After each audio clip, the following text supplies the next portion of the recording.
Welcome back. Welcome in. Welcome all. Another week. Another week of flexing your bands if you're Brooklyn. But another week of the Like That podcast with the best hosts in the nation. Myself, Nick, and Brooklyn. I say in the nation because we're not worldwide. We're the best in the nation.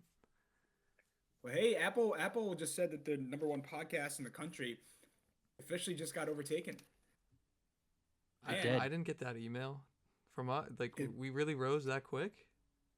no. You didn't see the picture? Yeah, wait. It just You came gotta- in earlier today. Yeah, show the picture. Yeah, top shows. You see us right there? Hey, Mama, we made it. Shout out, It's not even Sean. edited. It's not even edited or anything. Yeah, shout out Never Sean. never thought I'd see a Sean shout out on this podcast, but But how are you guys? Anything new? Anything exciting? God, I mean, exciting. We all convene in like less than a week. You know, the three of us could be in the same Yeah. room. I'm so excited. But that's about the only good thing that's been going on so far. Can't say via the picks of the week wise that it's been great. I feel Yeah, like I'm gonna have to agree with Brooklyn there, especially with me on my end. I don't think I've gotten a pick of the week right in almost a month now. It's been pretty rough. But I'm excited to hang out with you guys, though. I feel it's. I was trying to think the last time the three of us were together. I think it was March or April. it definitely was. So still in Yeah. the year, but that's what happens when everybody's so distant. I mean, what can I say about the picks though? You know, like it's called betting for a reason. Like you got bad beats, bad weeks, bad streaks. You know, it's just how it goes. Yeah, I mean, if you to look into last week, for total spreads, which there was a total of 14 last week, 15, excuse me, math is hard. I led the way. We had 10 correct picks, including my pick of the week. We improved to 6-1 in picks of the week. Brooklyn came in second with 6 correct, and unfortunately, his pick of the week on the Chiefs did not hit, as all of us were riding. That was a painful one. And then Nick with 5 correct picks, and the Buccaneers sadly not covering on the road, where it looked good for a while. It was a really, really close game until the fourth quarter. But yeah, that was also kind of a heartbreaker for a little bit. But we move on. Brings our percentages for the year. If you're rounding up, of course, because it makes us look better. I'm at 58%, Brooklyn at 52%, Nick at 51%. So I've taken a decent lead in the last 2 weeks. I'm now up 6. I mean, I would say, like, you know, if you Holding were to on by follow, a thread. you're still profiting. You are. There's nothing to write home about, but you can. I'm walk barely away. there, dude. I'm You barely can walk away right now saying, "Hey, I turned $20 into 22." And Yeah, that's just- profit. You know, there's some people online that are giving you bad picks. You might be negative off of some of them. We were talking about it earlier. These guys that have got sponsorships. You know, at the end of the day, you've got guaranteed value from 3 different opinions on this podcast. Guaranteed of value. It just it's either plus or Through negative. as of week 12, you know, it made as of- started week 5. seven. You would have thought as guys who like who still did this before we started the podcast. Who were like, you know what? We've been doing great. Let's start a podcast. And it's been Quickly great. went downhill. It's been great. I've It's been been eating. great I've for been the eating this shit up, man. I've been doing good on the week 1. I think the problem for you guys is you didn't get cursed like I did in the pilot episode. Like With Asterclass. like we've had some bad beats. Don't get me wrong, but like first episode, I think that is where I've had my worst takes so far on this podcast. Smith start sit. Yeah, that was pretty That rough. was bad because I think That was Stroud bad. had like 35 that week. or Stroud was the whatever. QB He had one that 28. week. Yeah. Yeah. Oh my god. And my pick of the week didn't hit. Mm. Been there. Instead, you came back with some vengeance. Sensei, 6 weeks in a row, knocking on the wood. I said if the Giants covered last week, I was gonna put something cheese related on my head. And as crazy as it sounds, the closest thing I had was just this bag of sharp cheddar. So it's not It's gonna sit on your head. it's not for, gonna no for as long it's as not you gonna go in. I'm like I'm not pouring cheese in my head. Like I was thinking like I don't know if I had like cream cheese or something. Put the You should just eat it. Or you say take the cream cheese like all over. No, You should just eat the cheese. I was Yeah, scared you just gotta somebody was gonna ask bite me out to of a eat it block of cream cheese. because I don't know how old this cheese is in the fridge. And then I analyzed it beforehand. I did not see an expiration date. And like I don't Oh, want to like start talking about my pick in 3 games from now and have to go like shit my brains out. But shout out Jameis That's why the Winston team's edited, nonetheless. right? What was that? Shout out James. That's why we edit this sometimes, right? just a 30-minute poop They'll break. never know. Yeah. But yeah, last week at picks of the week, the cool things to look at from if we're talking about week 11, underdogs went 9-6, home teams went 9-6, and the best line, home underdogs went 5-2. So that's pretty cool. it's pretty cool. Yeah. Buys this week in week 12. We've got the Broncos, the Dolphins, the Chargers, the Commanders. Some interesting plays fantasy wise. I don't know how many teams are hanging on a thread with Achan being that reliable RB, but that's going to be a big question mark this week. I'll tell you, I'm kind of screwed on the Chargers as much as they screw me. But like in our league, Alden, I have Ladd as my wide receiver 1, and then a bench option I have Keenan. So with both of them out, like it's kind. I don't have much depth in that league. I kind of wish Nick that I took that trade. Not gonna lie, for literally this instance. But What was the trade? The one you wanted for T. Wait, break this down. I want to hear this. Well, You so were involved in this. You were in the party when we, he was he there. when I would. Yeah, you were there when I offered it. It was So T. he- Higgins.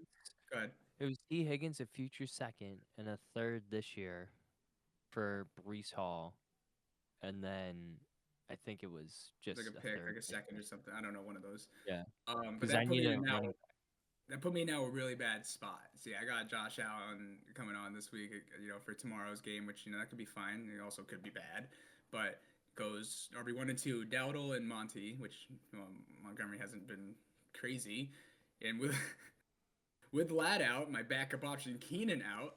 I am now left with my wide receiver 1 for this week, Alec Pierce, and then Jacoby Myers for my wide receiver 2. Hey, you could survive with that. Alec could Pierce is survive. not bad. That's I not a could bad survive, option if you need but these are not guys who are going to consistently put up a number that I might need, and it's my team this week is literally a boomer bust. On top of that, I got Bucky coming back from injury, ideally, and then Brees, 2 running backs to fill in my flex, and then super flex because like Justin Fields is not playing, so I don't have a quarterback to put at super flex. So Brother, I've had Davis Mills starting at my super flex the last 3 weeks. I don't want to hear it. And guess who else is starting for me this week? Fucking Tyrod Taylor. Wow. what do you want for him? Because Marcus Mariota, he's on a bye. So it's rough. It's rough in these streets. Yeah. Well, hey, that's our current situation there. Your running back room is slightly thin. If you trade Hall, Bucky's healthy. You got Bucky and Rico, but if we're talking dynasty value, I don't know if I would necessarily get rid of Brees. I got a guy I'm eyeing right now. Not saying that he's going to be long term, but coming off the bye week, Chris Rodriguez is that his name? Yeah, but I mean, how confident are you? Like, I don't know. I've had to start Chris Rodriguez, or I think I started him last week in one of my leagues, and I'm not gonna say I'm confident, but he's been making the most of his touches, and gross. as you saw last week he made a clear statement that he should be getting considered RB1 duties over Krosky Merritt, but TBD after the bye week we'll see what happens there. Yeah, that offense sucks. Him and Bill were going at it in camp a lot. That was kind of the whole thing coming out of the training camp. They didn't really know who was going to lead that backfield, especially after Robinson got traded. It was always between them two. Bill's just been so inconsistent, and also as of late hasn't been good. I mean, that Commanders team isn't good, to be fair. Right. Well, you gotta take your chances now. Where they maybe light a fire under some guys, just like how literally Keon was a healthy scratch this past week, and God, he might be again. Yeah, there's got to be more to that we don't know of. Some locker room stuff, but let's stay on that Bills team, because Thursday Night Football, the first matchup. What a beautiful segue, by the way. That wasn't even on purpose. Yeah, I was gonna say that was awesome. Bills at Texans, Thursday Night Football. I have the lines on our my note sheet right now as what I got them at on Sunday, and that was at 5.5. But since then, it's moved to 6.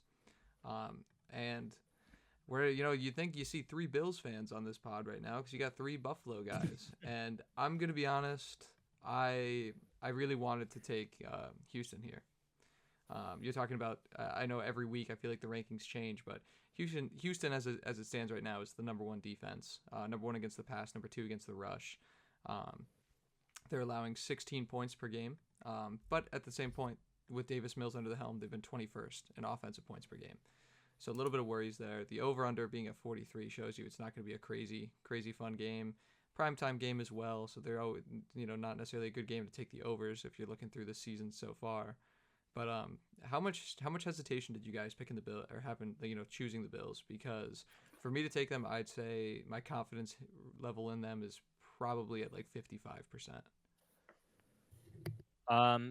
I kind of agree with you there, only just because, like we mentioned before, this Houston Texas defense, it's scary to go against every single week.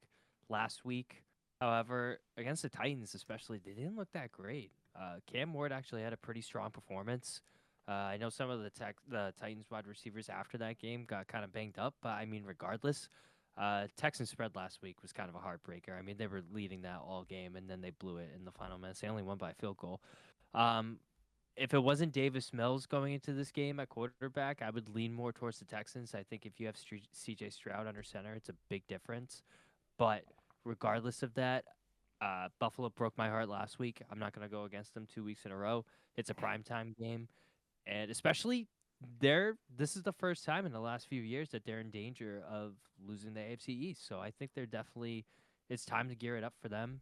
I'm not exactly sure their schedule after this, but I mean, especially going against a defense this tough on a primetime win on the road, it'd be a big statement win, and it'd be a big bounce back win, especially against a close game against a good Bucks defense. Close game against a good Bucks defense. Texans. Well, sorry. Well, last week. Oh, Before sorry. Yeah, you lagged that's a why I little meant last week. there. Sorry. No, you're good. Yeah, I'm in the same boat here with thinking like this is a game where the Bills have to show out and kind of prove that they have the capability to both, reclaim the division, but also still be considered a team that could go deeper into the playoffs this year. We saw a lot of scoring last week, like that. What was the end total of that game? That was close to almost 76 80 points. Oh my God, it was yeah. crazy. And that's a Bucks team that has banged up wide receiver room and is without Bucky Irving. That is not a good. Not saying that's not a good offense because Baker's kind of the reason it is what it is, but that is not a team that should against a team that's like Buffalo where you expect them to be at a playoff standard. Like that's not a score that should have been run up as high as it was if they were that good of a team. Which I'm not saying the Bills aren't good, but going against the Texans defense, like they are arguably one of the best defenses all across the board, like just in all categories. Like they cover every base by a large amount. So I would consider them one of the best defenses in the league, obviously. And it is going to be kind of scary to see if Buffalo can kind of get their passing game together. James has been great, but at the same time, like I like Buffalo to know that this is a game that they need to go in and put a dominant performance out there. And again, with Davis Mills taking snaps here, not a huge threat in terms of the passing game right now. It doesn't seem like anything that Houston's gonna be able to do too much damage against the Bills. It's just gonna be, can the Bills not shoot themselves in the foot? One thing I also do want to quickly add is, sorry to cut you off. Last week, I didn't necessarily mention this because I didn't want to say it, but this whole thing about like this Bills offense where like everybody sees the ball, I did want to say going into the game that like I don't think it's gonna work against this Bucks defense. But if you look, Tyrell Shavers 4 catches 90 yards, James Cook 3 catches 66 yards, Ty Johnson 61 receiving yards. Like 3 of their running backs had over 30 receiving yards last week. Well, Josh So Allen this had 3 Bills rushing offense- touchdowns and 3 exactly passing. six carries. Yeah, that's an Six insane carries. game to be at. So every time I think that this Bills offense with the team that they have on paper, and if you look at the injury report, they have like Mecole Hardman, Curtis Samuel out, like guys that are fast, but not impact players. They continue to make me shut up every week. So until there's actually a team that's able to shut down this offense and Josh Allen for being able to get all these guys. Miami into the 2 game, weeks ago. Ah, Well, Oh, we Ah, silenced the crowd. yeah. no, I can't even talk about that Can't one. forget it. I mean, they've You don't talk about that. Man, winners man, of 3 of their last 4, but yeah, they get steamrolled by Miami with a bad right. defense, which is again why Well, I I mean, questioned it. those of I think every team's kind of due for a fluke game, and that was definitely Buffalo's like one game that they kind of just throw in, and everyone's like, what? But you look at this game against Houston against an offense that's going to really struggle to find consistency. Buffalo allows the second least amount of passing yards in a game. Their passing defense overall is sound. Forget Miami, but Texans don't really have anything crazy going on at running back, which is really what has killed the Bills every time that they do get steamrolled. So I don't think there's not much that Houston's gonna be able to do against Buffalo. And assuming that Buffalo does know this is a game that they have to come out much stronger in. So Yeah, and then shouting out our players to watch, letting everybody get their own limelight. Because if you didn't watch or you're not following us on socials at like that underscore pod, we're doing our little highlights of what we said that was good on the pod, and it was a lot of me because I know I'm introing a lot of this, but I think for things that aren't mine, I need to shout them out. With that said, I mean Nick and I do have the same player to watch this week. I don't know if you have anything specific you want to say about Dalton Schultz, Nick, but last three games, 28 targets. So you're seeing the opportunity there with Davis Mills. I am. I was just quickly pulling up his last 3 weeks in fantasy. Against Denver, 13 points. Jacksonville, 18 points, and then last week against the Titans, 11 points. The production's there, the targets are there, and especially going up against this Bills defense with Davis Mills, it's going to be dump off central. So I mean, I don't see the production dropping off this week.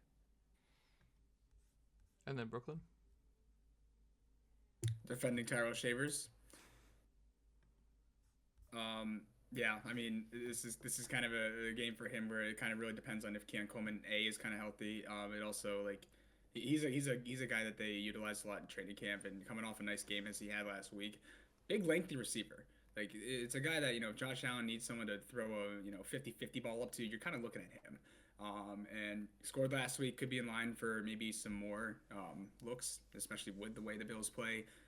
And also, if Keon can't really get it together right now, he has no choice. Josh Allen has no choice but to kind of look at these other guys who, have made plays in the past and just keep giving the ball. I think he could be in line with that again if Keon is out. Very well said. Beautiful. All of us on Bills, all of us with doubts, but roll Bills. Jumping into the 1 o'clocks.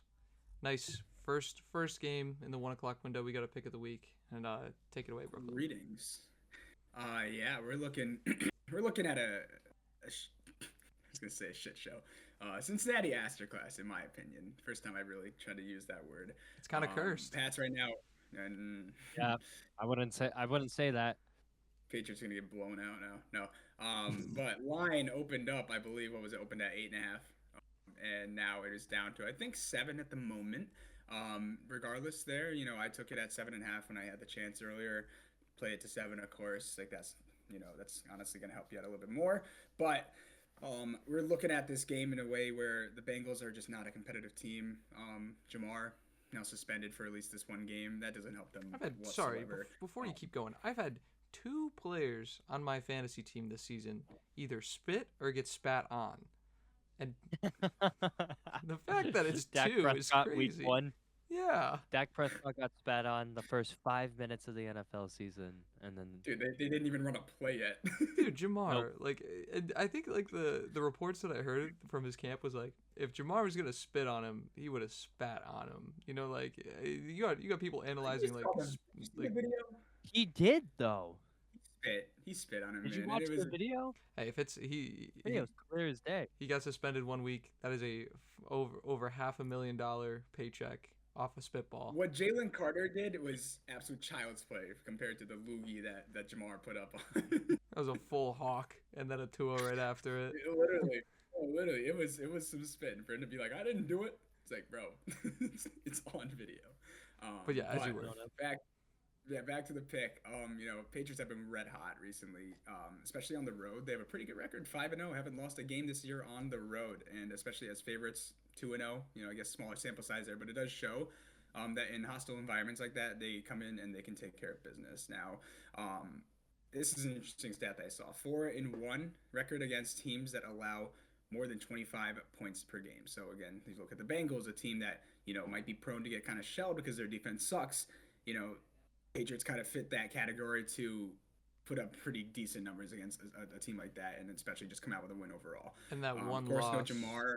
the one loss week 1 against the Raiders. And I don't know, week 1 a lot of people kind of like say is a wash. I'm not trying to discredit the Raiders on their win, but week 1 is almost like they're your final week of the preseason. So you could Right, almost yeah, you say can't. undefeated. That's where you. That's like the. I mean, dude, you look at how the Jets played against the Steelers. For a Yeah, moment, I was literally. like, They put up 30 points. yeah. Yeah. They still lost that game, by the way. But Jamar being out, of course, like that doesn't help at all. T. Higgins is cool, and he's been playing pretty well recently. He's had some big plays. He's had some Jamar like catches, but he's not Jamar Chase. Now, Bengals defense we know sucks. And category wise, they are literally in the bottom 3 of pretty much every single category you can think of. Points allowed, passing yards allowed per game. It's overall bad team. They also got some injuries going into this week. Trey Hendrickson is doubtful, I believe, and Cam Taylor-Britt, one of their top cornerbacks, also doubtful. Already a big hit to a team that really doesn't have much going defensively. Pats now coming off of 8 straight wins, one against the Jets. Also, to me, that game against the Jets shows you're playing against a team that just doesn't have much to offer. Still lost, or they still won by 10 against the Jets, and that was a game that I said Jets are going to come out and play effort football. Bengals maybe not in the exact same situation, but a team that's not really that competitive now. Pats are also 6th in EPA per play, tied with Dallas. If that shows you anything just about that offense's efficiency and how dangerous they can be, again, put that up against just a bad Bengals defense. To me, the Patriots are now just still fighting to just stay on top of the AFC East now with Buffalo threatening that whole position. This should be a game where they look to just completely come out and dominate that, especially with an easier schedule coming up. They have the Bengals this week. I think they have the Giants next week. I just don't think this is going to be a game that's very competitive, and Patriots easily clear this by 7. Yeah, I mean, you're all 3 of us taking New England here. Kind of hard to not when you're talking about one of the best teams in the AFC versus, as you said, an absolutely garbage defense. Yeah.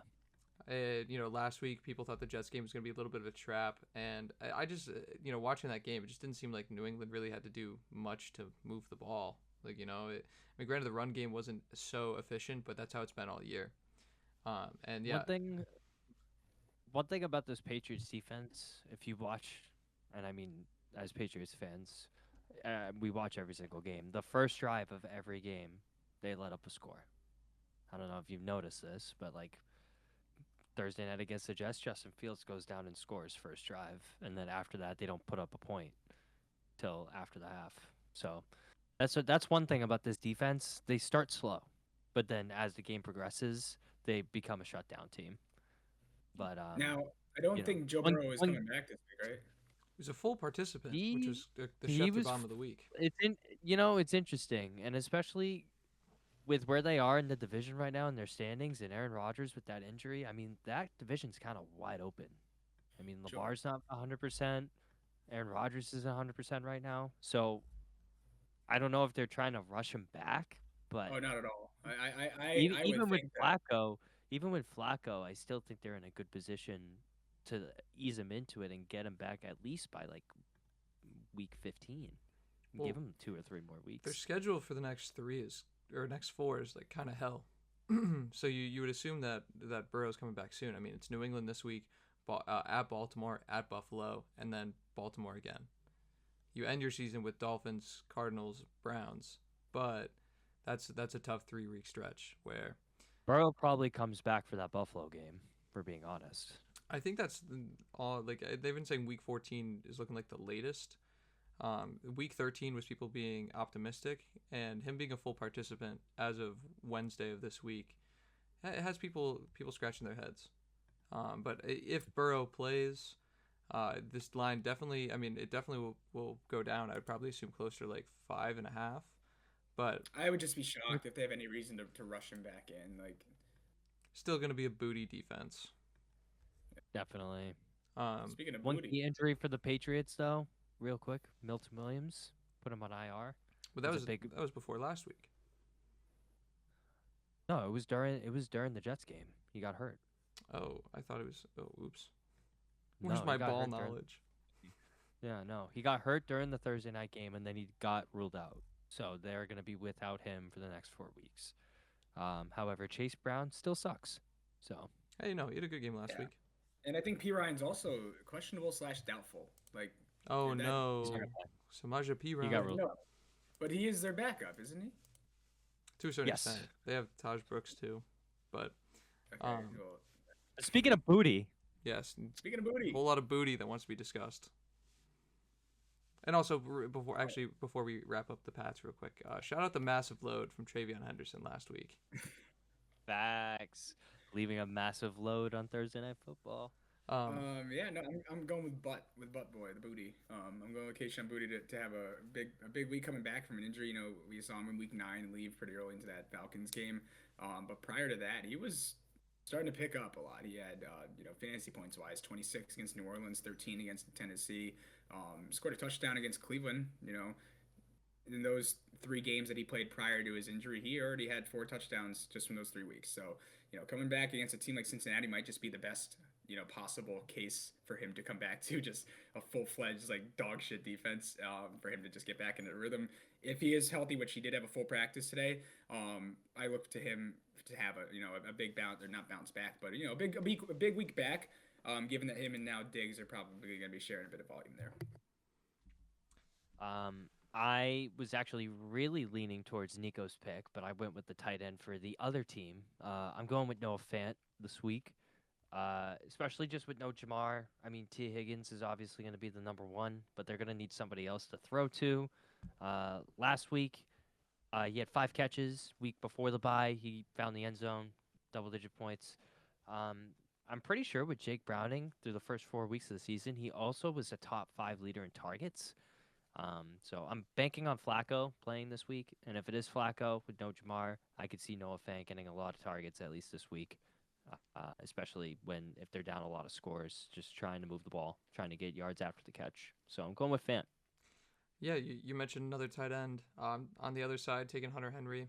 A Bengals defense, yeah, I mean, everything's free, but the tight end especially. We've seen the last 3 weeks, some big performances from that tight end position. And Hunter Henry's kind of the staple, like the safe route in that New England offense. So I think he's going to get a good amount of opportunities.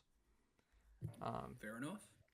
Moving on, my almost pick of the week, but I did not take it this time. It's the Giants at the Lions, and I know I was on the Giants last week, but we all know the stat.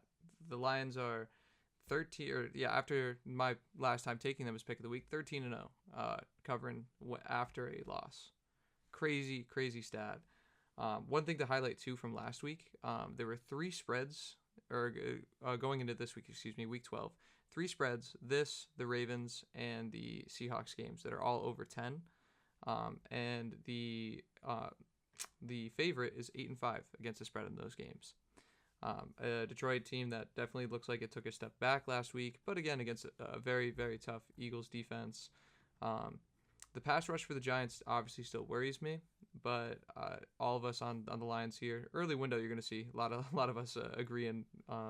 Even though this is our first week of not seeing our picks beforehand, we went in blind. We saw these 2 minutes before we started recording, and all of us on the same wavelength. But the Lions at home, just gonna spank the Giants. Yeah, I love the Lions in this game. I see the stat. They're 13-0 after a loss. If you take a look actually at the NFC North standings right now, the Bears are currently leading at a 7-3 record. And then it goes to Green Bay Packers 6-3-1, Detroit Lions 6-4. They're third in the standings. Every game matters basically for these 3 teams. It's a fight for the division. And whoever wins this division is probably going to have a high seeding in the NFC. So, every game's a must-win for Detroit, and especially when you have a bad team like the Giants at home. I see Detroit coming out guns blazing. They only put up 9 points against Philly last week, which is probably the lowest they've put up in a while. Jared Goff was kind of shut down. Jahmyr Gibbs on the ground. He only had 30 rushing yards, but he led He led more so predominantly through the air. He had over 100 receiving yards. But I like Detroit. I think their defense is going to shut down Jameis Winston this week. I know Abdul Carter is having some weird like disciplinary issues. Like he wasn't showing up for Giants practice or something like that. Someone like I saw a report that like he slept during OTA or like during the defensive meetings last week. He didn't play. They've actually benched him against the Packers. He tweeted saying he But wasn't there's just asleep, but that he should have been there. but he right. But there's just nothing good going on in New York right now, and I think just Detroit on paper is just a much better team. I mean, So when you see 10 and Apparently, a the half, Bills are considered Toronto, so yeah, I guess there is nothing good going on in New York. when you take into account a 10.5 spread, I mean, I don't think anyone like I'm not fearful that Detroit's not going to win this game, but I think with the D line of the Giants and Goff's lack of ability to really work under pressure, I think the question for this game isn't Detroit winning, is do they cover such a large spread? yeah, I mean we have seen it against my pick of the week when they played the Vikings. Goff had no time to throw. That Eagles game, same thing with Jalen Carter. He had no time, and they were able to stop the run pretty easily. So Yeah, and I'm willing to bet that this is kind of a game that Detroit, like as Nick was saying, that division is so tight. And I'm sorry, the Bears are frauds. Like that's not going to stay much longer. But Not last week. Shout out pick of the week. well, this might be the downfall now.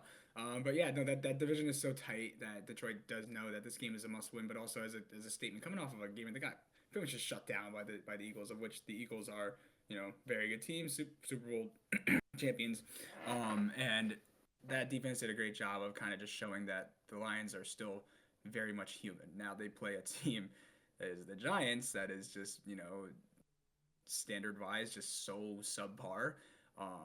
Good bounce back week here for them to get their offense completely back on track and just show that hey, we're still dangerous just like we were in a lot of games early on in the season. So And the Giants covered 7.5 last week against an NFC North team on the road, or excuse me, no, they were at home.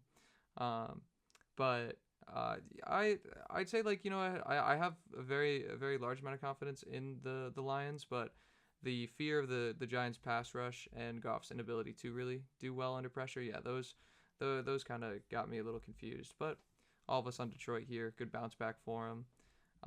Players to watch, both Nick and I are just twins this episode, but Amon-Ra, you saw 12 targets last week, only on 2 catches. It's not a flashy pick to pick Amon-Ra, but you know that the production's there, and this is a game with an over/under of 49.5, so there are going to be points scored, and I think he's not going to have 2 back-to-back just absolute like shit fests.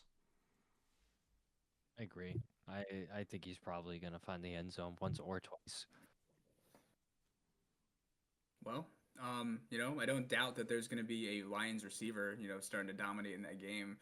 Could be Amon-Ra, and honestly, for this one, it could be split both ways here. They could both have very big games. I'm going with Jameson Williams. Last 5 games that they've played, he, excluding of course the bye, but he has had 4 touchdowns, a touchdown in each one of those games, except for Tampa Bay, which there was really not much going on there. But in terms of recently, since the bye, he fantasy wise has put up 16 points, 23, 19. He has turned pretty much all of his opportunities into something that does make a difference in terms of the game. So I look for him to continue to just kind of be a threat of which if he gets the ball, there's a 50-50 shot he might just end up in the end zone. But hey, for these two, honestly, in a game like this, it really could go either way. So I think the stat, shout out to fantasy footballers, but I don't want to steal their numbers here, but I think they did mention that Jameson Williams has like 8 yards per reception, which is unreal compared to the average. That's insane. When you look at him, he's one of those guys where like they'll throw him on like a deep post route, deep crossing route, a little bit more like mid to deep field than where Amon-Ra is, a lot more of a shorter to midfield guy where he can make a lot of moves happen because he's a little bit shiftier than JMO, but JMO's to me is a bit more explosive in the sense he can just take off right in front of you. Oh yeah, no, and with the Giants secondary not being pretty, I guarantee that one of them has a good day. But moving forward, we're on to Seattle at Tennessee. Crazy line here. We're seeing 13.5. A Seahawks team that lost last week against the Rams, but did in fact cover. Very little bit of a backdoor cover there, and shout out Brooklyn for being the only one on the Seahawks last week. but Seahawks 13.5 in Tennessee. The NFC West, a cool little stat, they are 18-7 against the spread versus non-division opponents. Absolutely running the table there. And one of those being the Cardinals bullshit game versus the Titans. Will not let it down ever. But this game here, Best pick of all time. I think all of us on Seattle.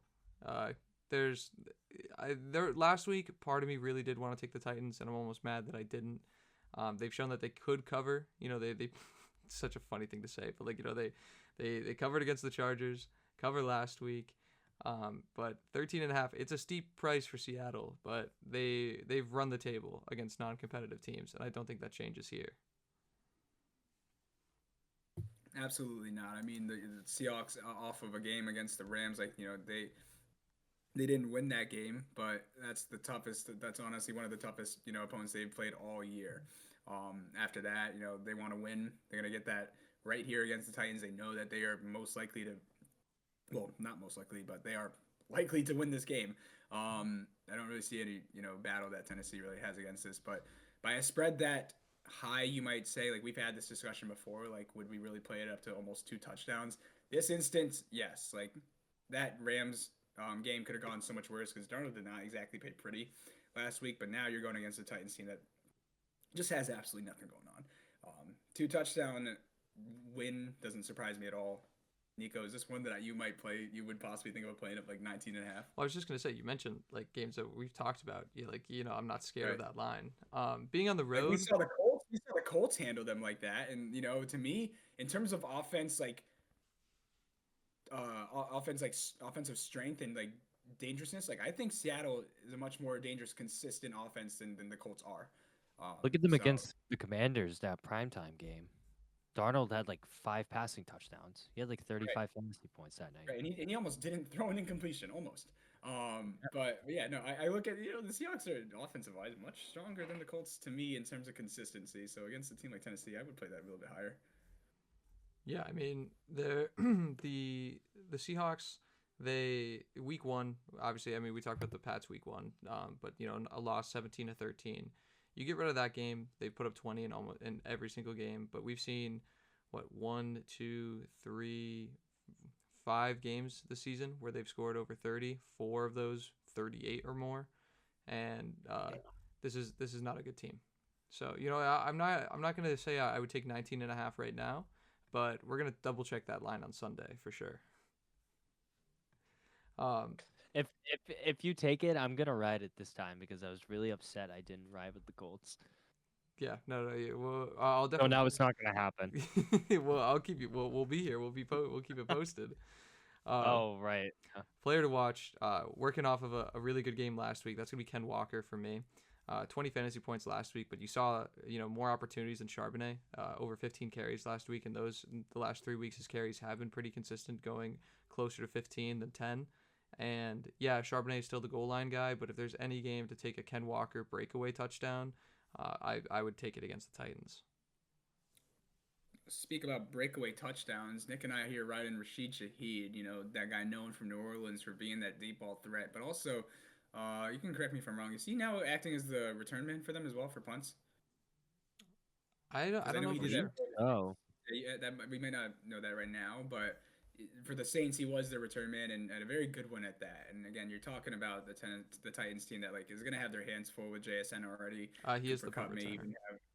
He is, okay. Yeah, and that just leaves a lot more windows here for Shaheed.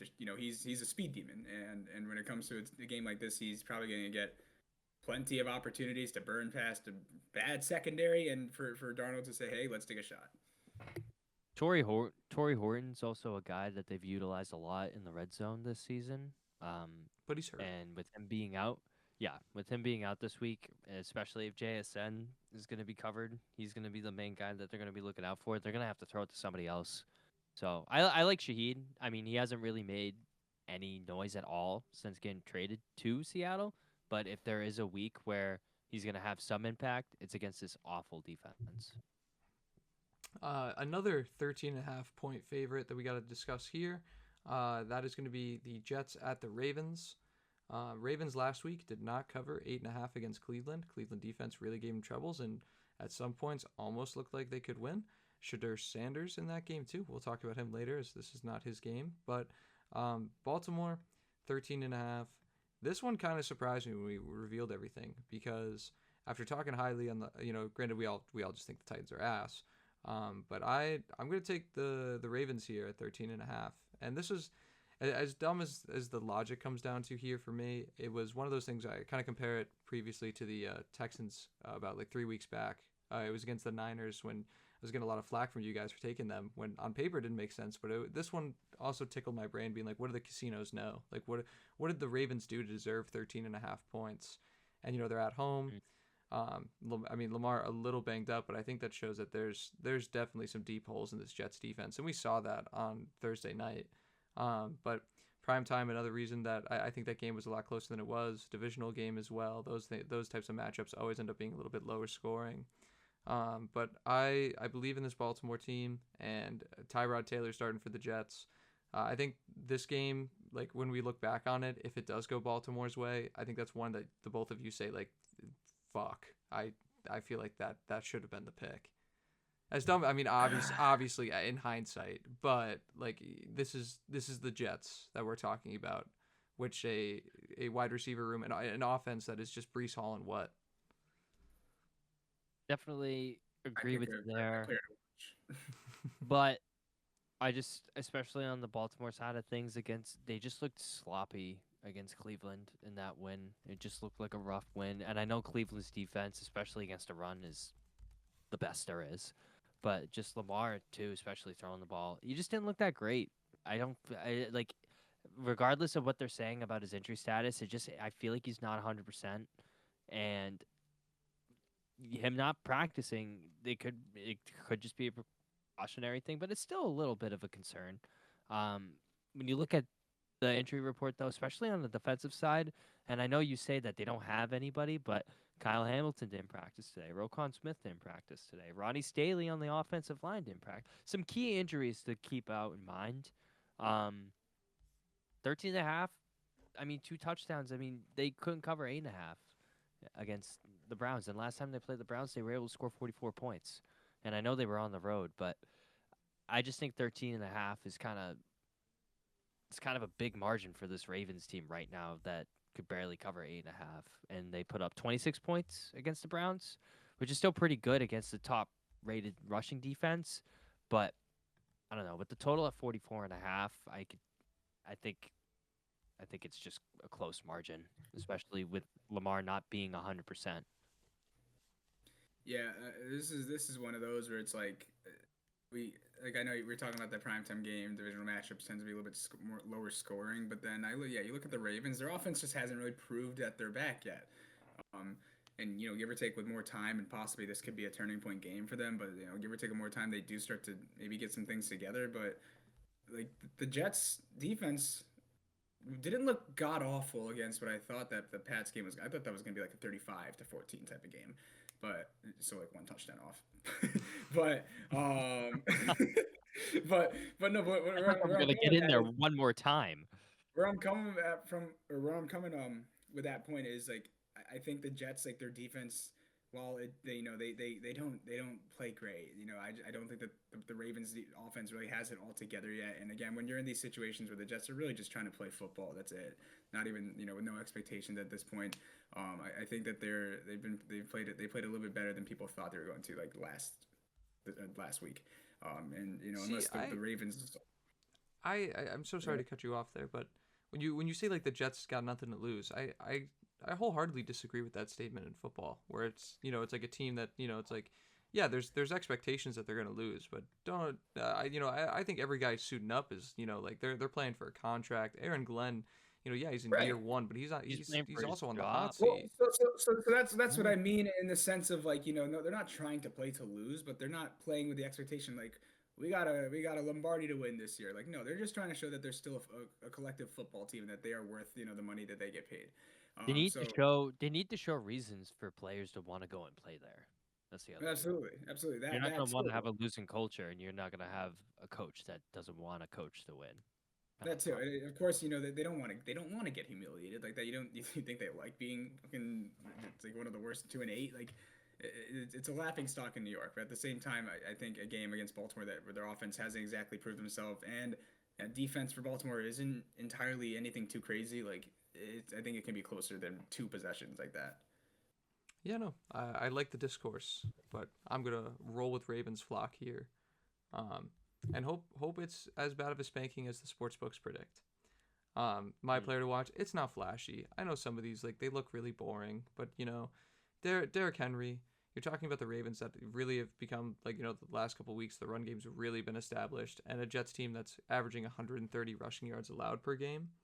If they're in control of this game, which I fully assume they are, Henry's going to get a decent amount of carries, and I wouldn't be shocked if the breakaway speed isn't necessarily always there, but he's a tough guy to bring down, and this Jets team is not loaded with guys that can do that. Very Going true. with Brees Hall, um, especially if Tyrod Taylor is starting this weekend against this Ravens defense. I think he's going to get some different utilization. I think he's going to be more so receiving the ball too, rather than just rushing. So he'll probably get a lot of receptions based off of that alone. I would say if you have him, he's probably a must start, especially against a Ravens defense that's pretty banged up right now. Yeah, it's definitely fair to lean towards Hall, but at the same time, you got a guy like Tyrod. He's old, but he's got a history. He was a good quarterback back in the day, But I'm 10 rolling years with ago. Mason. Yeah, 10 years ago when he was the Bills guy. I'm rolling with Mason Taylor here, starting tight end for the Jets, rookie for them as well. Largely because he showed a lot of promise. Of course, he's inconsistent, fantasy wise, but he's had on and off weeks, of which either he has 1 reception or he might have 4, or he's a guy who right now I think should see an uptick in volume, especially if the Jets aren't going to be a type of team that's just going to air it out to Alan Lazard or fucking John Mechie, who scored by the way last week, I believe. But you look at a guy like Mason Taylor, rookie that you want to develop. Why not get him some looks here in a game where you should have a good chance to get a couple more targets? Yeah, that's the Jets, baby, but we're not with them. Just keeping the mic on me because where else would it be? We are. Well, no, speaking personally, I should. Yeah, we was the No, wrong. we are. We was the wrong thing to use. You guys are role planes, I guess. Um, sound like a cat, not a plane. Yeah. Sorry. Also sums up the Jets, in my opinion. But pick of the week this Cat? week. Yeah, because they're a bunch of they're a bunch of pussies. Uh, They're 13.5. You don't got any ferocious lions on that side. You traded them away. Say your pick. Come on. Say your pick. Pick of the week. You're gonna get it right. Pick of the week. 7 weeks in a row. Nope, you ruined it because I went flashy. Last week I wanted to go flashy, I didn't, and Loki it kind of saved me. But we're not changing. We're going a different way. I'm taking the Chiefs at +3.5 against the Colts.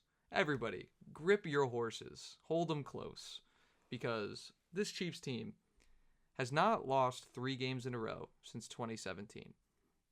Now, they've looked bad in recent weeks. That Denver defense is legit, and as much as the Colts offense has been what it is, the Colts as a defensive unit aren't necessarily, that highly ranked. They're more middle of the pack. They've given up good performances to the wide receiver position. And if that doesn't convince you at all, the favorite stat that I found, the Chiefs since 1990 are the 5th team to be 5-5 or worse and be favored versus a team with an 80% win percentage week 11 or later. Those 5-5 teams are 12-0-2 against the spread. So Interesting. historically, Did you also say they were +3.5? They're minus. Oh, -3.5. Sorry. Yeah, no. Chiefs at home. You've seen on this podcast, I've talked so highly of this offense already. I think they're really there, and a Denver team where they that defense made it so that they couldn't necessarily have as many mistakes as they did. Mahomes overthrew a couple deep bombs that probably would have changed the score a little bit there. But I think that, yeah, the Chiefs are going to go out, they're going to win against the Colts, and then everyone's going to be like, wow, I guess they should be the favorites. Because ESPN still has, even after last week, still has the Chiefs as the third highest or third lowest team to lowest odds to make the Super Bowl. I saw that. Which, how much of that is Mahomes' glaze? I mean, we've talked about how much he's carried the rushing offense. But looking at the spreadsheet, Nick joins me in Cleveland. Brooklyn taking the Colts. Is this your team? For this week, I very much, well, I mean, as a Bills fan, I very much root against Mahomes in every single way. Last week, made me even strengthen that, that bias. So very much rooting against the Chiefs at this point since I got no really stake in it. But, this is, as everyone now knows, a very big must-win game for Kansas City. But how cool would it be for Indianapolis to know that this is a game that they could dethrone Mahomes from making the playoffs type of thing, and really set them back a little bit more. Offensively, they have been on a roll, as we have seen so much with JT just lighting it up. Jones has been still very consistent, minus one or two bad performances here or there. And I know we said their defense has been anything too crazy. I do believe they're getting Charvarius Ward off of IR very soon. Could be this week. It may be next week. But even then, give them a while. Now with Sauce Gardner back in that, or now in that offensive scheme, just to get get everything together. Get him very acclimated. Big difference maker, as we know. I can't go with Kansas City's momentum, even with the fact that they know this is such an important game. I think the Colts very capable of just coming in and just clearing house again. Kansas City, offensively, just recently hasn't shown that they're that consistent. I mean, I know, yes, Denver and that loss to Buffalo was pretty close. I have to go against the Chiefs here, with the fact that the Colts are just such an overpowered offense at the moment. Yeah, I mean, fair to say, but again, the streak that they were on before that, really. Also, keep in mind, this spread also just fucked me last week. This exact number. Well, wait, can't fuck us twice, I hope. But yeah, my player to watch, surprise, I think I picked him 3 weeks in a row because last week he let me down. But the stat line for Rashee Rice last week looks so much worse than what it actually was. So very impactful drops, but I keep seeing high target rates. It's something for me that I think I mentioned it on the pod last week. I just traded for the guy. I cannot be more high on this guy. And I think that he's going to have a really solid performance. I'm rolling with. Oh, you can go, Brooklyn. Sorry, I started. I'll be real quick with it. I got Pittman here. He's coming off of a bad performance, against Atlanta before they went into that bye. But at the same time, before that, back to back 20-point fantasy performances, in a game that's means a lot to them, just to beat a team like the Chiefs. I think he's going to be a very much go-to option here, just as much as yours is, Nick. So. Yeah, I'm rolling with Tyler Warren. Just loving the tight ends today. I'm not sure why. But from weeks 4 through 7, 18, 14, 18, and 16, he kind of cooled down against the Titans and the Steelers. He had 9 and 7. But then week 10 against the Falcons before the bye week, 17 points. He had 8 catches for 99 yards. I mean, he's one of, if not the prime, well, other than Jonathan Taylor, he's probably one of their number one options on offense. Kansas City 8th against tight ends in fantasy this season, though, so it is a pretty tough matchup. But regardless of that, I still think the target shares are going to be there for Tyler Warren. Heading down to Chicago next. We've got Steelers. This is an interesting one. This one is tricky. Steelers at Chicago. As mentioned previously, Aaron Rodgers doesn't look like he's going to be suiting up, it looks. And if so, he's going to be out a wrist. Might be a while.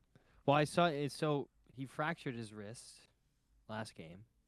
And they said they pointed it out over the broadcast. You saw him kind of holding his hand a little bit. But apparently they're trying to avoid surgery. Not the throwing That's what hand, I read. which is important. It's not the throwing hand, yeah. But still, I mean, got to be able to grip it and rip it. Does it? It's good. It's going to be very interesting to see what happens, though, because this was supposed to be his last season. Like, he was supposed to be done after this year. So, I mean, source Aaron Rodgers. You know, take that for what it's worth. I mean, take it with a grain of Source salt. Aaron I don't, Rodgers. yeah, I don't know. Yeah, 1 year on the Steelers and calling it quits. I could see that, though. Tom I'm just Brady saying. retired and came back. You know, That's fair. I wouldn't rule out Rodgers forever, but you know, Father Time's getting to him. And on the other side of it, I mean, especially having him in fantasy, but watching the tape, like Caleb Williams has really been elevating this offense as of late. As the playmakers haven't been as crazy there. Like everybody talks about there being so many weapons, but when you look at it, you know, DJ Moore's definitely taken a little bit of a step back. Like Rome has really taken that leap forward. But you know, Zacchaeus has been his like number two, option down there, and that O line hasn't been great. But -3 in favor of Chicago. I think it moved to 2.5. All of us on Chicago here, especially if Aaron Rodgers isn't playing. I mean, this Pittsburgh team, like I said last week, you know, they're very, very inconsistent in when they want to show up and when they don't. But this Bears team, we're talking about winners of now, I think like 7 of their last 8. An unreal stretch. And yeah, maybe there is some point of fatigue there. When you talk about like, you know, there's got to be a loss at some point because there have been some questionable games. The reason that I did stick with the Bears was more of, you know, speaking to that point. I think their win line was set at like 10.5 as of right now, because the rest of their schedule: Philly, Green Bay, Cleveland, good defense, Green Bay, San Francisco, Detroit. I think there's the law of averages are going to come to Chicago. I just don't think it's this week. Perfectly fair. I mean, I'm riding Chicago here. I had Steelers earlier on before I realized that I actually realized that Rodgers is in a situation where he's out. Because of course, without like a decent quarterback there, like you're kind of screwed, man. I told Nick, I was like, I can't defend Mason Rudolph. Um, so you know, I'm back here, you know, with I'm here with Chicago. As much as I called them frauds earlier, I also do believe the law of averages is going to hit them at some point soon. Might not be this game, but you know, with that being said, you know, I got no reason to go for Pittsburgh at this point. Do you want me to start off my player to watch? Unless Nick's got anything to add. Damn. No, I was just gonna say. I mean, talking about law of averages, their schedule coming up. I know Brooklyn called them a fake team or a fraud team, but they're leading the NFC West. It's very tight, and especially if they want to get a leap on this division going up against Detroit in a few weeks, and they have to still play Philly, this would be the game to where they can still get upper hand. Go at least going in against Philly at least at 8-3. Yeah, and Fair enough. you're so eager. I just think they're not playing as an 8-3 team in a way where like their defense is not good. That's the big scare. But Caleb's done enough, and if it's Mason Rudolph, I think 2.5 is incredibly generous. That's fair. I can go with that. Now, do you want me to talk about my player to watch? Yes, go ahead. You're itching for it. It's gotta be great. Yeah, it's gonna be so great. So right, I mean, obviously with now Rodgers being out, it's gonna be pretty tough for Mason Rudolph to establish momentum at all. So I expect him, of course, to now lead heavily on the run game. Right now, it does say Jalen Morton is questionable, didn't practice today, but that should now set up, you know, my actual pick of the week before I was researching all this before. Kenneth Gainwell up for a possibly pretty decent week coming up here. In weeks where he's had to fill in, he's been incredibly efficient. Against Cincinnati, he had 29 fantasy points. A lot on the receiving side, but then earlier in the year when he had to start again, put up 31 fantasy-wise, 2 touchdowns rushing, almost 100 yards on 19 attempts, and it was he's just showed that he can kind of take that load. He can take that role and Still really make load. when he's given Load. those opportunities. He can take that load. So he's kind of a very solid backup option for them, and it really sucks if he's doing this. Imagine if he could possibly be a decent RB1 somewhere else. But you know, if it looks like he's getting the start this week, I lean Kenneth Gainwell. Otherwise, any running back on the Steelers right now, except for the RB3, maybe not Kenneth Caleb. Gainwell, 2 fantasy games this year with 30 points. By the way, one of them was in London. One of them was an emergency start for me at 9 a.m. I said, We're not in London. We're in Chicago. but Close same enough. It's almost the same. Yeah. It rains. It rains all the time. There are people difference. It there. rains. I'm taking Loveland. Big Ben. Same kind of theme here. Colston Loveland, tight ends. Pittsburgh, no good against tight ends. I keep it simple. I look at as dumb as it is, just keeping it simple. And especially if Cole Kmet is not playing, I think it's gonna be a good game for Colston. All right, man. Oh, what do you got? Keep it simple. Okay, sorry. No digs there. There's no digs. No. Speaking of no digs there, Vikings No digs. at the Packers -6.5. Oh Yeah, man, He hasn't been there for like 5 years. what a Incredible segue! transition. What a segue! Oh my If you god! listen to this back, you gotta listen for all the transitions. We had the one with the with Thursday night, and then there was one earlier before this one. But hey, this is Well, there've been a couple. good episode. But yeah, 40.5 under or total for a Minnesota Green Bay game. Me saying under kind of speaks how I think of it. The Packers 3-7 against the spread this season, 0-6 when the spread has been greater than 3. A Vikings team that we've seen McCarthy really struggle as of late, but they pulled it out of their ass against the Lions before. I'm on Minnesota just because I do think this line is a little high. That Vikings team, the record doesn't show it, but the defense keeps them in games. We looked last week against Chicago, and McCarthy looked terrible, and yet there was still points where I'm holding my breath through that. And I honestly think if that game, granted, obviously fourth quarter ran out, but I think if there's another 10 minutes of football, maybe even less, that Minnesota might flip that. But I'm on the Vikings. Both of you guys on the Cheeseheads, and I want to hear why. I just changed my pick. To Vikings Like, plus 6.6. Oh, sorry, 6.5. I meant 6.5. And I changed as you were talking because I just thought about the Panthers game. You thought about the It words just I was saying. Thought about the Giants game. This offense has been very lackluster, and if you don't have Josh Jacobs this week, I really don't see how Green Bay is going to be able to move the ball fluidly, especially against this Vikings defense that had a huge win over the Lions.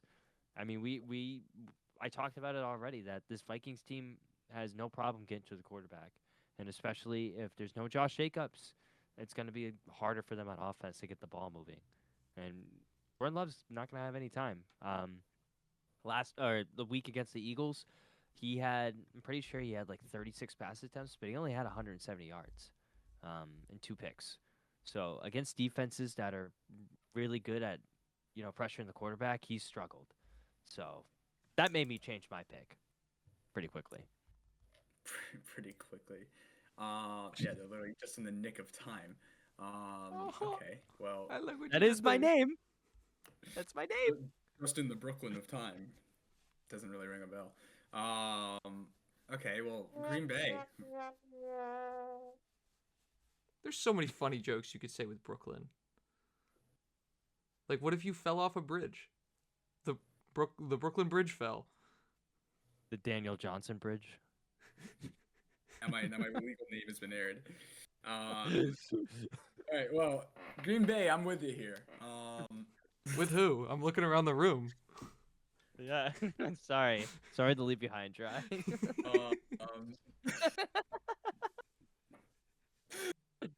No, I'm with Green Bay here, and I'm gonna stick with Green Bay. Okay. Now, yeah, Josh Jacobs being out is a huge shot in the foot for them, but Emmanuel Wilson came in, scored a touchdown, by the way. In this game, I'm looking at the Vikings who they've had a solid pass defense, but there's still too much just promise around just what Green Bay is capable of doing. And I think that Jordan Love kind of has a prove it game here against a decent Minnesota defense. They beat a bad Giants team by 7, and I think that this is just a chance to go out there and prove. Overall, I think this is kind of a game that could bite me in the ass for this, but I'm not just gonna change it right here and there because of Nico's opinions. I kind of just like. Oh, it was my own too. It was my own too. It wasn't just Nico. Don't give Nico all the credit. This kid's ego is fucking high enough already. How is my after head getting fitting in the throw screen away. right now? It's just through the room. It's not his ego. Now there are some things to watch here that will definitely make me when I get to the day of. I'm not gonna change it on the spreadsheet because I want to see what happens. But in terms of just like my overall opinion of this game, a lot of questionable appearances here. Matthew Golden questionable, Christian Watson questionable, throughout practice limited. If those two happen to be out at all, or at least one of them comes or falls out, it definitely could go a different way for them. But I just don't think the Vikings offense is even close to consistent whatsoever with all the tools that they have. McCarthy just hasn't really shown that he's a guy who's going to be able to lead that offense in a commanding way against a Packers defense that is still pretty solid. Again, I've said, teams have their on and off weeks, and I think that, letting up 20 points to a Jameis Winston-led Giants, which, as much as I'd love to see that, I don't think that that's a representation of who the Packers are. That was such an epic game to watch. I spoke highly of the Giants and Jameis Winston, and then he goes out and does it for me, and he's shouting about taking his sheep into battle. He did everything that you thought he was going to do, and then he covered, which made it all the better. Yeah. My player to watch, going back to this game, Aaron Jones, formerly of the Packers. Little revenge game. Again, is it flashy? No, but McCarthy's really struggled through the air, and I think if Minnesota does in fact cover, it's with Aaron Jones having a good game. Totally fair. Brooklyn. And we go Emmanuel Wilson here because of the sole reason that Jacobs, who gets all those touches and such a great back that he is, Wilson is now going to be in line to get pretty much all of those carries at this point. If they try to utilize him in any sort of way, like Jacobs, with the amount of volume he might see, could end up being a pretty big game for him. Again, he scored one last week, and getting a start now just puts him in a good spot to have a possible I'm not gonna say breakout game because he's not gonna see this type of volume again, but good game stepping in as a plug and play. Agreed. Moving forward, we've got Jacksonville at Arizona plus 2.5, decently high over at 47.5. A game where we saw last week Jacoby Brissett set the completions record all time in the NFL. I think it was like 53 or 57. And they still got clapped. Yeah, yes. And then on the flip But side they of put it, up numbers though. it's like two teams that It's crazy. The schedules just do a good thing of putting the questionable teams with each other, because like a Jacksonville team that went out really just killed a Chargers team with no O-line. I mean, I think that was the big difference. It just led to that absolute ass whooping. But yeah, now you're seeing a Cardinals team that clearly is going to throw it through the air. A Jacksonville defense that's pretty good in the trenches. And looking at the spreadsheets, Nick and I being twins again, both riding the Cardinals +3. They're at home. The QB is willing to take hits, willing to stand in the pocket, willing to make the throws, and those are things that T-Law necessarily has not been good at. Run game for the Jaguars actually has been pretty solid, but I think that the Cardinals defense doesn't get enough credit for what it actually does, and I think that they've definitely, as dumb as it sounds, picking the team that just came off a loss and Jags who just got a big win. I think the Cardinals do look like the better, well-rounded team as of the last 3 weeks. So I'm going to take Brissett to continue to throw the ball far, and the Cardinals to get a win at home.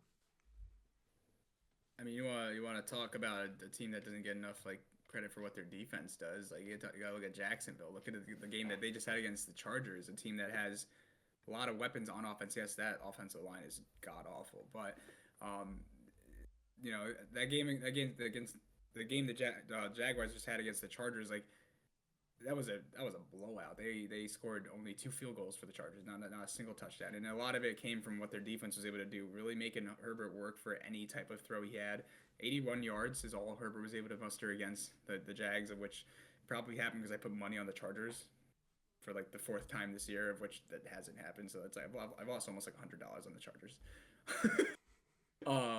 But also some big performances coming in last game for just in terms of rushing. Tootin had a touchdown. ETN had 2. T-Law even got in there for 1. And as inconsistent as Trevor Lawrence has been, I definitely look to see that this defense is going to be able to step up and make Brissett make some bad plays.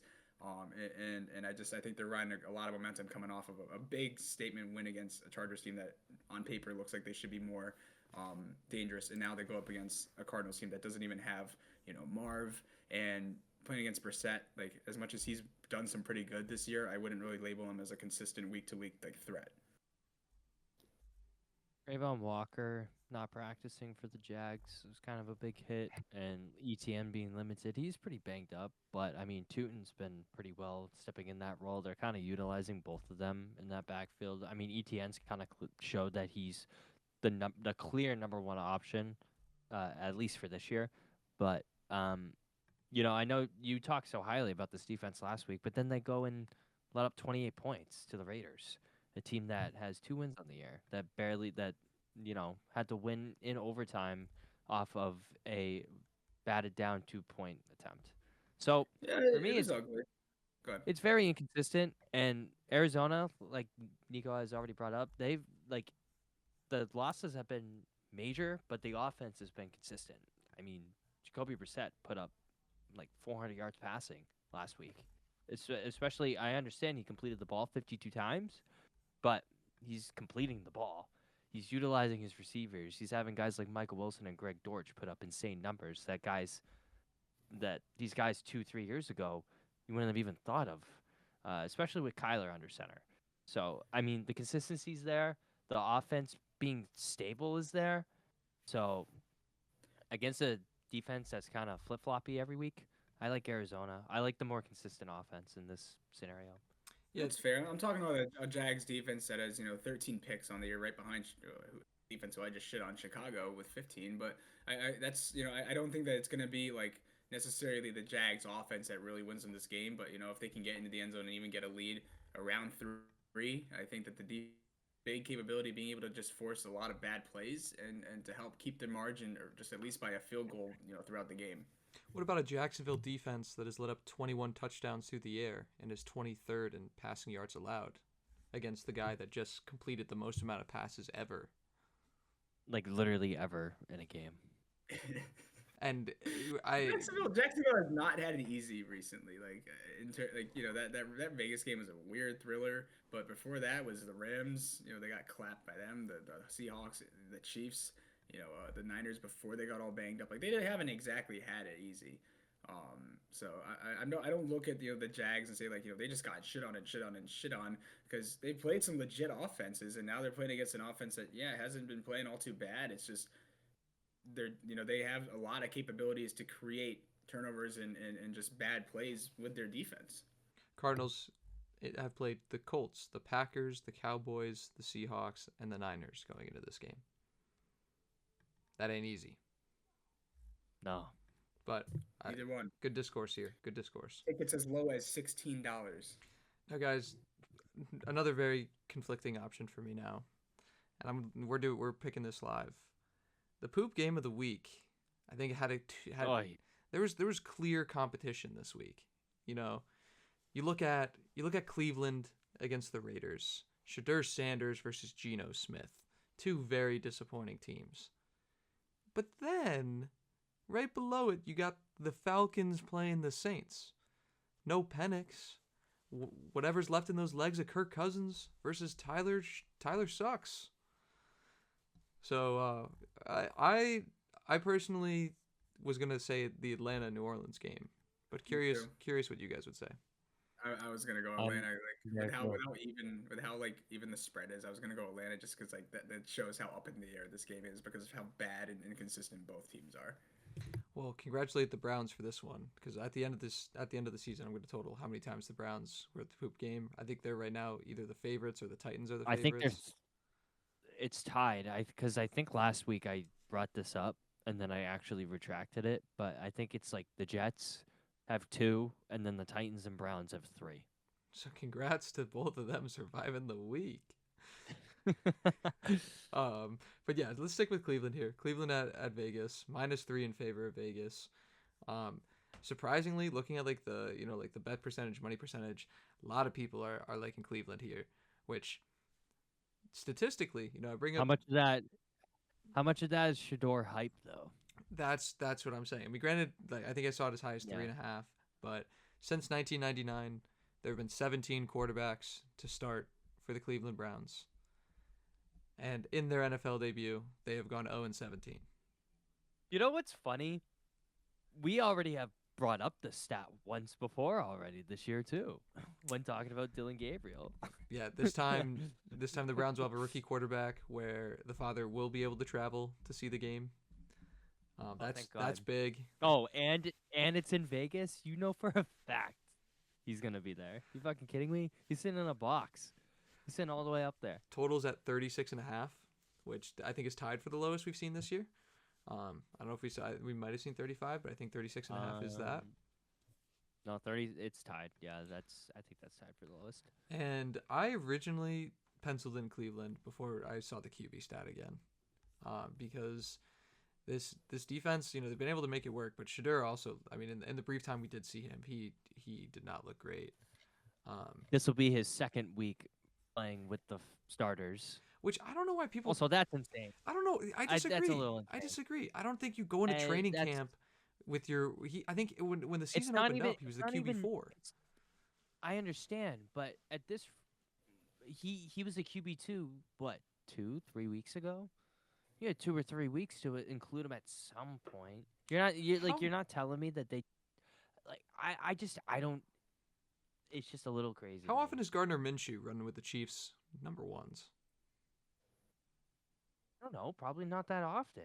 But there's a difference there between Gardner Minshew and Shedeur Sanders. Gardner Minshew was already an NFL starter for a full season. There's a difference. I know you want to develop a guy, but when you have 2 rookie quarterbacks, I think you're going to prioritize giving all the reps to the guy that is starting each week, that was drafted 2 rounds higher. I'm not saying don't give him any reps, but in the situation that they're in right now, you should at least get him out there once or twice. That's fair. That's all I'm saying. Anything you guys want to add on this game before players to watch?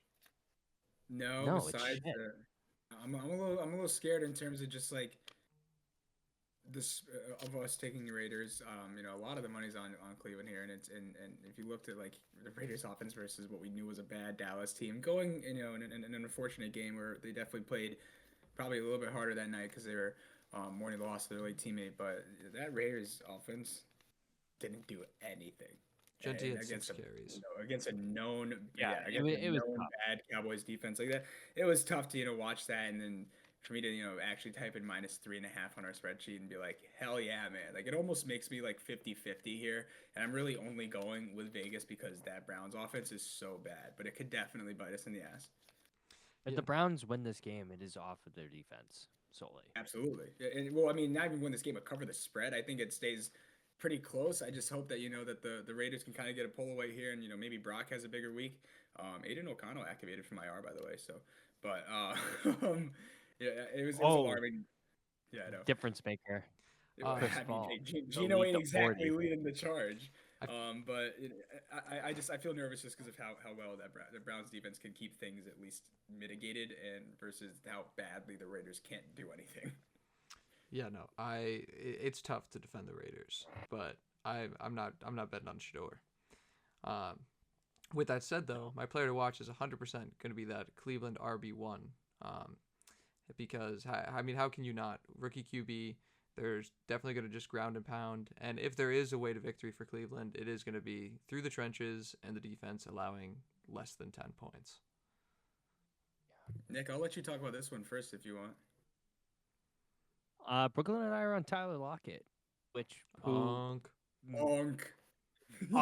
First off. Second of all, was on the Titans, did nothing. He said, please get me off this shitty team.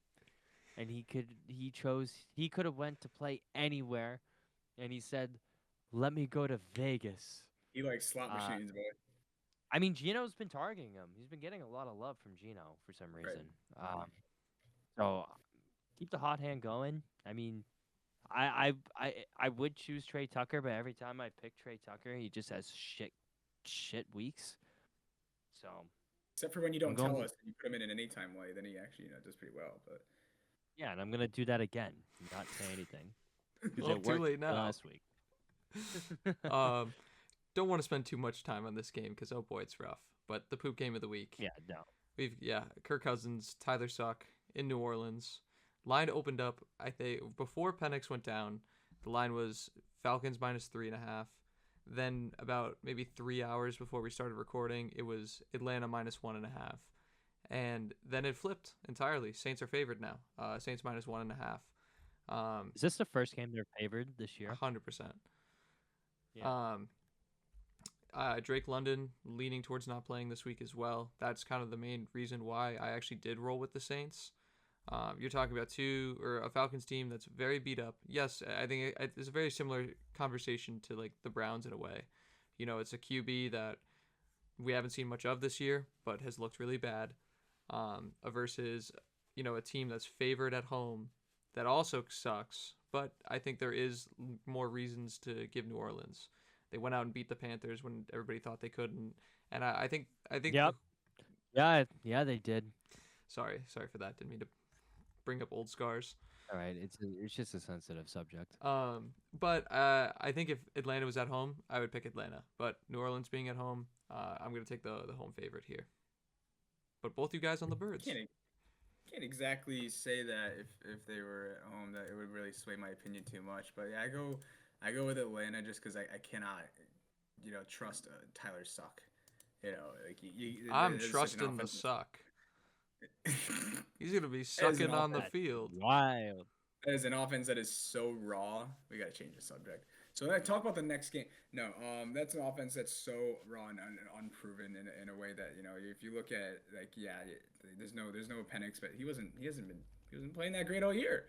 Kirk, a guy who's had his up and downs, but he's a veteran. He knows the pressure of a big game, and this is not a big game for him, but still with some pieces of that offense left. I personally don't think that the Saints are good enough to really make a case.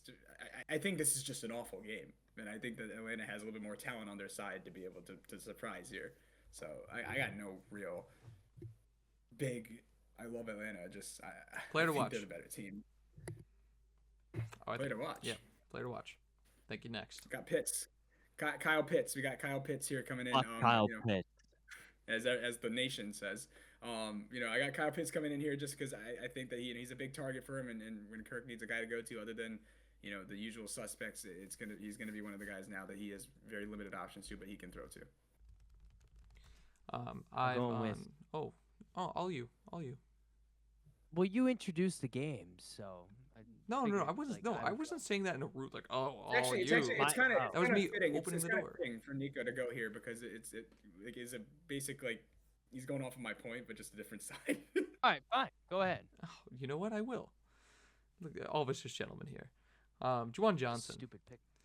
A stupid pick, you may say, but back-to-back touchdowns and 2 Tyler Shuck starts. What is that? Playing. 4 targets last week, 92 yards. I mean, it wasn't too pretty, but we're still seeing Shuck get established in this offense, and Johnson looks like kind of that safety blanket right now. So I'm just gonna. I always pick the player that I think is gonna see the most opportunity, and for me, that's gonna be Juwan. I'm going with Tyler Algier. This is basically just a pick because if the Falcons are gonna be in the red zone, he's gonna get a carry within goal line distance. Last week against the Panthers, he had 3 carries. He scored a touchdown.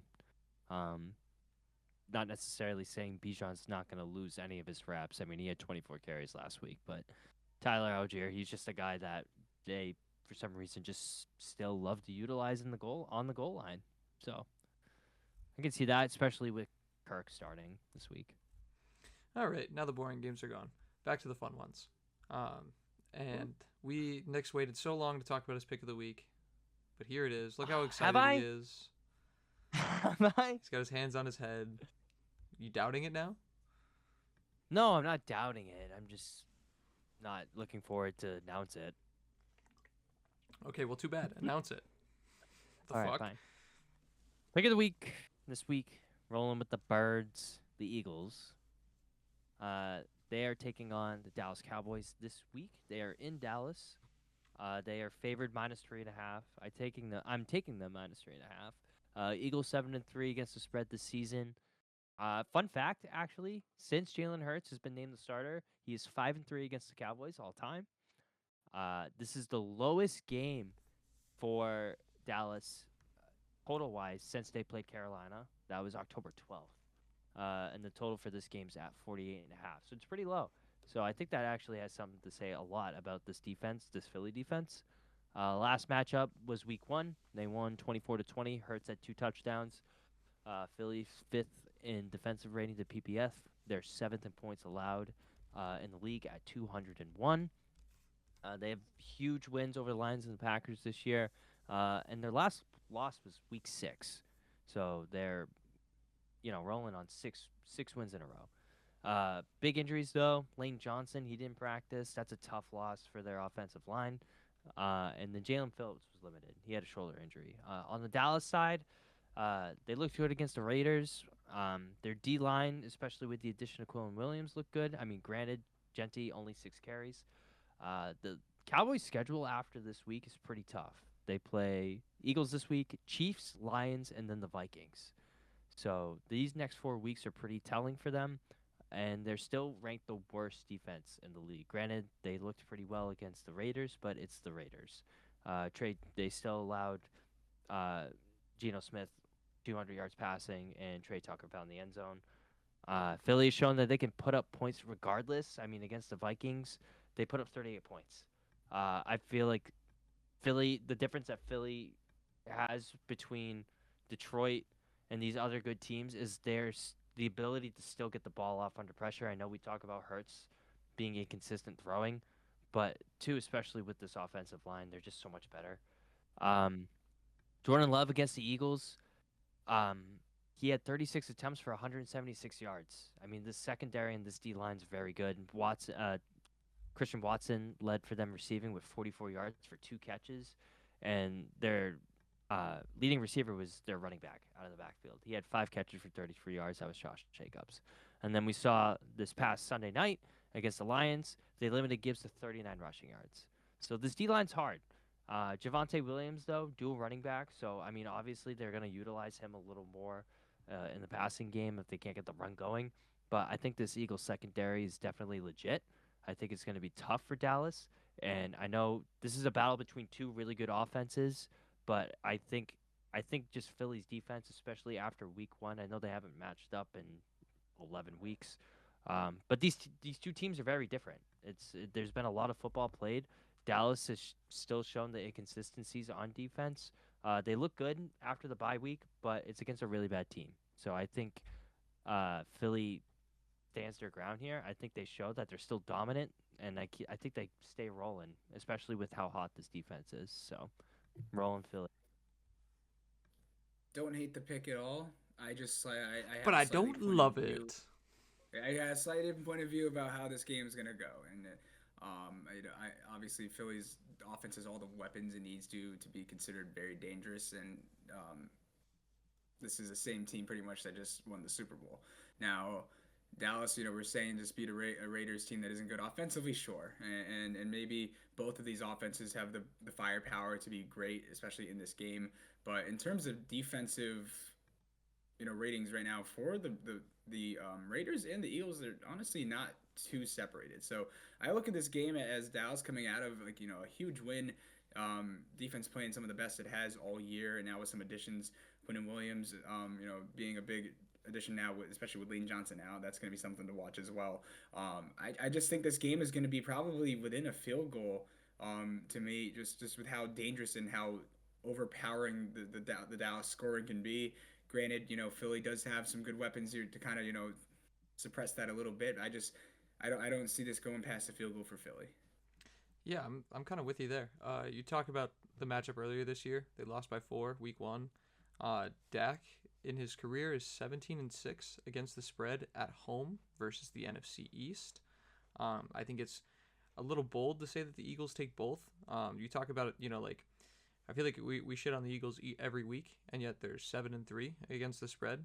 And you talk about like the Bears as a team that there's going to be that game at some point that hits them, and I think this is that one for the Eagles.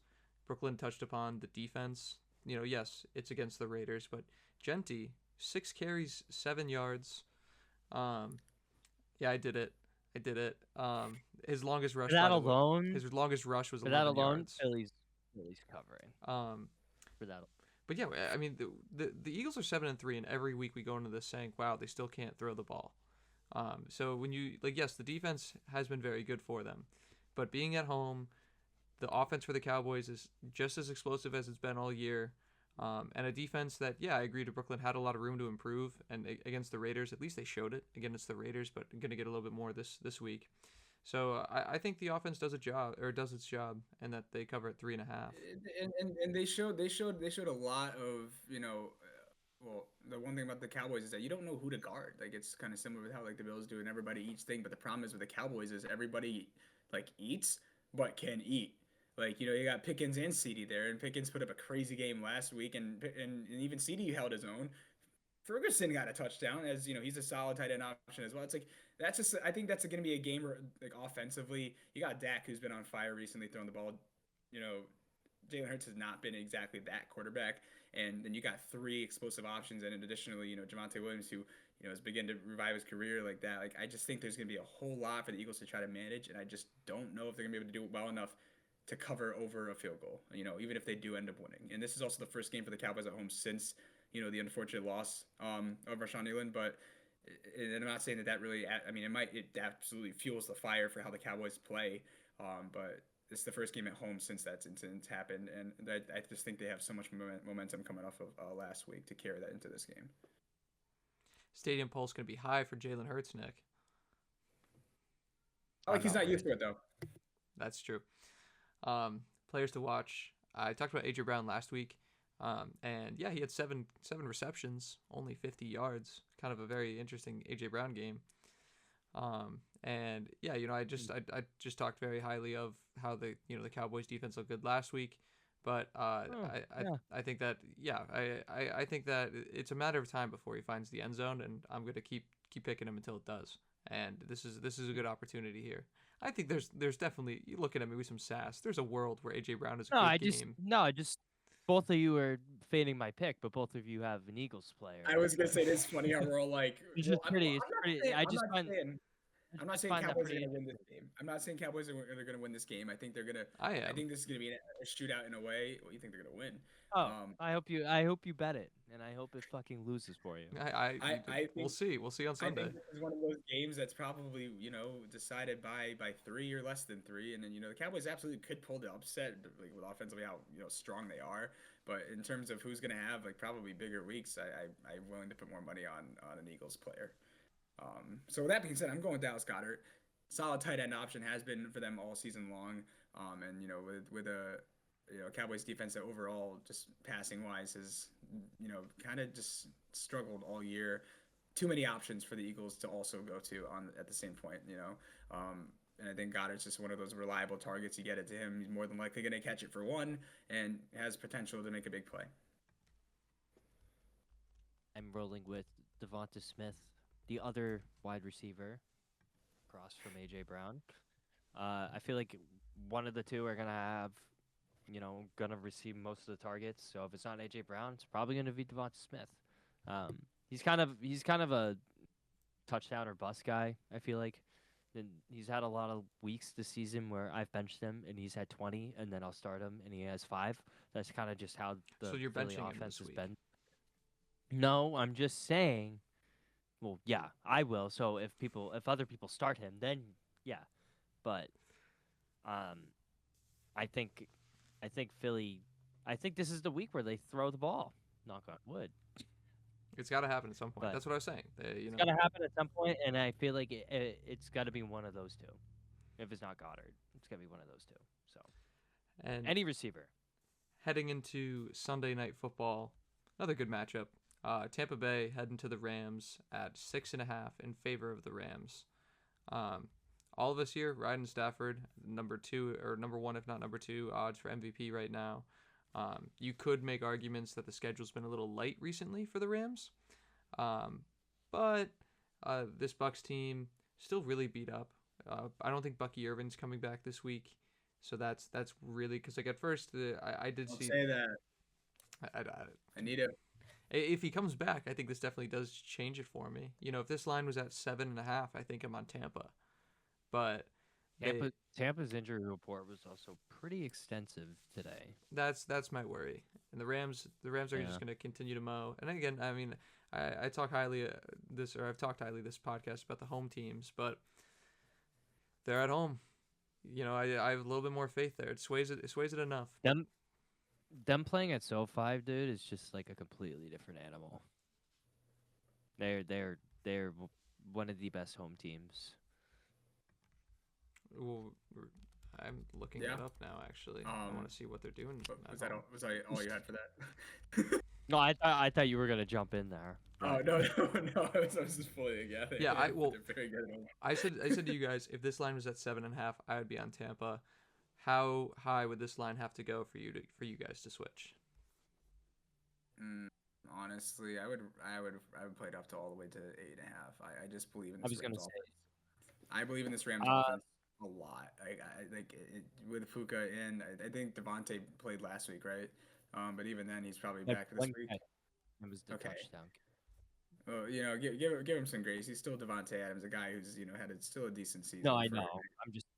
For a guy who's getting a little older, and at the same time, why would I bench Kyron Williams? Who knows? But I did last week, and I paid for it. Maybe he didn't have a crazy. Still so unbelievable to hear. Yeah, I'm sorry. I thought Rachaad White might actually do something against the Bills. He didn't. But that being said, it was Sean Tucker. Yeah, but it was Rachaad White on the depth chart is listed as at RB1. So Shaun White, the snowboarder. But Shaun White. You said Shaun White. Sorry, my fault. But no, I like this Rams offense so much in the fact that they played like a great unit, like collectively all year long. So much chemistry there. Against a Bucs team that just, like Nico, you and I talked about this last week when we were going over the Bills game, that Bucs offense is just coming back down to earth. And even if Godwin comes back, I don't think it's going to be the craziest like immediate impact type of game. And that Bucs defense, we saw them get run up by the Bills, a very dominant offense as well. Not with any select receivers that they really go to, especially last week. This week they play a Rams offense that has all their guys, all their pieces in. So especially on offense, so I think I would play this up to past 7. I set up to 8.5. I'll go with that. A Bucs team that the one thing that's guaranteed is there are a decent amount of points scored as long as they're not playing the Saints. I feel like every game for them has also been incredibly close, which I think helps their favor, but it comes down to making plays at the right times, and I think that's where the health really chimes into it. But with that being said, with the Rams being at home, with the offense being as it is, making this one quick for both of us here, but Nick and myself twinning again on Puka. I think this is, for a guy that, having like 70 yards the last 2 weeks, it's not nothing. But I think this is, if there's a guy that I'm most confident to put up 30 points this week in fantasy, I would say Puka. I agree with you there. I think he finds the end zone once or twice. I like the matchup for him, and I also just I feel like last week we just kind of saw Tampa Bay's defense just not being able to catch up. Their offense was kind of able to go back to back with the big plays, kind of staying on course with Buffalo. But after that costly interception by Baker, it kind of lost it, and that's where I just think the Rams kind of stay on the gas pedal, kind of like how they did with Buffalo last week. They're just gonna keep that offense rolling. And for me, I go back to now, going to Kyron. Kyron's been, great all season. Outside of one game against Jacksonville, that's where he was the most limited, and that was a game that they blew Jacksonville out of the water, by the way. But it was just not with the run game. But overall, Kyron's been great, and I think this is no shortage of another game for him to just have another consistent, at least 15-point week fantasy wise. And when it comes to the betting side of things, that usually means he gets in the end zone. So. And that leads us to Monday Night Football. Appreciate everybody still listening here as we're, a little bit later into this podcast. But Carolina at San Francisco, San Fran -7. I think that line really surprised me there. You have Brock Purdy, came back last week. And, they took care of business there. Spreadsheet-wise, all of us are on Carolina. That's a surprise. I really thought one of you guys would have taken San Fran. As you know me, I say I don't like to fade San Francisco, but I found something a little bit funny about them. Since the middle of the 2023 season, you want to go right around December time, They have covered in back-to-back games once. Insanity. But with that being said, that one time that they covered in back-to-back games was the beginning of the season, weeks 1 and week 2. But if you go off the odds, the odds lead in Carolina, a team that's 7-4 against the spread. Anytime you question them, they make it interesting, and anytime you start to put faith in them, they bring you back to reality. San Francisco is tied for first in points per game the last 3 weeks. Again, really lit up the Cardinals last week.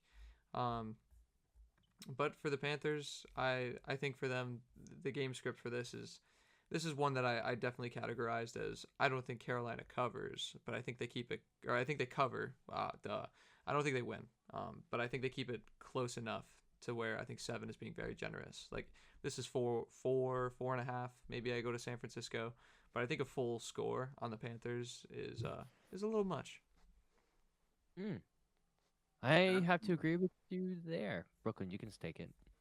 Yeah, no, I fully agree with that too. And Bryce Young's coming off of the best game. I mean, that might be the best game of his career. 100%. Yeah, 400 passing yards. Yeah, that's absolutely the best game of his career. And and going to a game like this with San Francisco being so banged up on defense, Young now maybe takes this step. That could be what you call a breakout game for him, right? Starts to spark something great for the rest of the season, and who knows if he starts to improve off of that. A lot of options now that he has. Like the more you look at that roster, the more that you see that he has a little bit more to work with than you thought. And especially just with that performance, I also agree like with Nico that the fact that Carolina might not win this game, but a whole possession, especially off of coming off that game that they just had, if they can get it to their options that keep them successful. Rico and Tet had a big game as well. To me, it keeps that ball game close enough within a touchdown. Yeah, no. Oh, sorry. All you. No, it's fine. No, go ahead. No, I already forgot it. No, it's fine. Just say the player to watch. Okay. I don't care. Okay.